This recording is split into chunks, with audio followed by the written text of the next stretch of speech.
আপাতত player retire করছে নাকি সবচেয়ে এক্সাইটিং জিনিস হচ্ছিল কি আপনার পেস বোলিং। আমি কিন্তু এরকম পেস বোলিং বাংলাদেশে কখনো দেখি নাই। আপনারা সবাই জানেন যে আজকে ক্রিকেট বোর্ডেরই একটা প্রোগ্রাম ছিল। আমরা স্পোর্টস অ্যাডভাইজার মহোদয়কে আমন্ত্রণ জানিয়েছিলাম। উনি যদি একবার মিট করেছে আমাদের পাকিস্তান ট্যুরের রেজাল্টের পরে, যেখানে চিফ অ্যাডভাইজার মহোদয় ছিলেন, কিন্তু আজকে সে স্পেশালি আলাদা করে মিট করতে চেয়েছে। আর আপনি জানেন যে কালকে টিম চলে যাচ্ছে ইন্ডিয়াতে একটা গুরুত্বপূর্ণ সফরে, এই জন্য মেইনলি। আর আপনি জানেন যে বাংলাদেশ ক্রিকেট খেলোয়াড়দের কন্ট্রাক্টেই একটা উইনিং বোনাস আছে, ওইটা আমরা যাতে যত তাড়াতাড়ি সিরিজ শেষ করতে দিয়ে দেওয়ার চেষ্টা করেছি। এইটাই মেইনলি প্রোগ্রাম ছিল। একটা কথা মাথায় রাখতে হবে, আমাদের এই সময়ে আমরা জানি আমরা অনেকগুলো ব্যাপারে স্ট্রাগল করছি।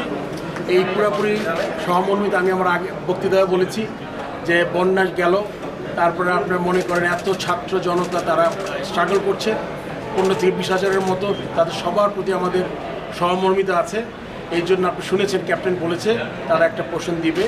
সো মিট করেছি। আর এইসব ব্যাপারে মনে করেন সবসময় যদি এই পর্যায়ে থেকে মিট করা হয়, প্লেয়ার একটা আলাদা উৎসাহিত বোধ করে। বোনাস প্রবলি এটার একটা পার্ট, বাট আপনি যখন ইন পার্সন মিলেন একটা এরকম আপনাদের থাকবেন আছেন বা আমাদের অ্যাডভাইজার মহোদয় আসছেন, সব মিলে আজকে এটাই উদ্দেশ্য ছিল যে প্লেয়াররা যদি একটু উজ্জীবিত হয়ে নেক্সট সিরিজটা খেলতে পারে। বোনাসটা কত পরিমাণ এক নম্বর, যেটা আমাদের কালকে টিম চলে যাবে 20 মিনিট প্রত্যাশা। বোনাসের পরিমাণটা এক্স্যাক্টলি আমি 3 কোটি আমার মনে কিছু পত্রিকা এসছে। সো ওদের যে এটাতে আপনার মনে রাখতে হবে 2টা টেস্ট ম্যাচ জিতেছে, তার সাথে আপনার সিরিজ জয় আছে, সবগুলো আলাদা আলাদা বোনাসের ব্যবস্থা আছে।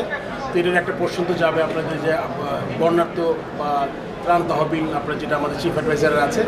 আর প্রত্যাশা এটা কি প্রেসিডেন্ট হিসাবে বলবো নাকি আমি খেলোয়াড় হিসাবে বলবো? পাকিস্তানের সাথে এই সিরিজ জয়টা নিঃসন্দেহে বাংলাদেশের ক্রিকেটের জন্য one of the best achievement. Next তো ভারত। তো এটা আসলে পাবলিক পালসের কথা যদি বলেন যে ইন্ডিয়ার পরে পাকিস্তানের পরে কি ইন্ডিয়ার কি বাংলাদেশের ক্রিকেট, আমার মনে হয় কি যে বাংলাদেশের আপনারা বাংলাদেশের মানুষ আমরা সবাই খুব ভালো জানি যে আমাদের স্ট্রেংথ কী অ্যান্ড আমরা যে রেগুলার উন্নতি করছি।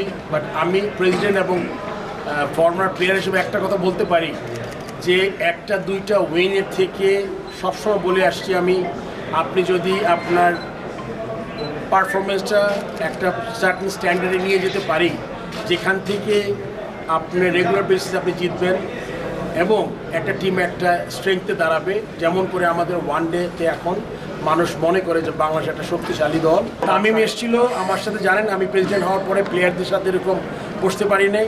প্রথম কাজ হলো এসেছিল আমার সাথে দেখা করার জন্য। সেকেন্ড হলে গিয়েছে যেহেতু একটু ডিফিকাল্ট টাইমস, এতে আমাদের লিগগুলা বিপিএল এইগুলোকে সময় মতো কীভাবে হবে ওদের থেকে কিছু প্রস্তাবনা ছিল, আমরা আলোচনা করেছি কি আমরা এগুলো ঠিক মতো করতে পারি। আপাতত প্লেয়ার রিটায়ার করছে নাকি? Thank you.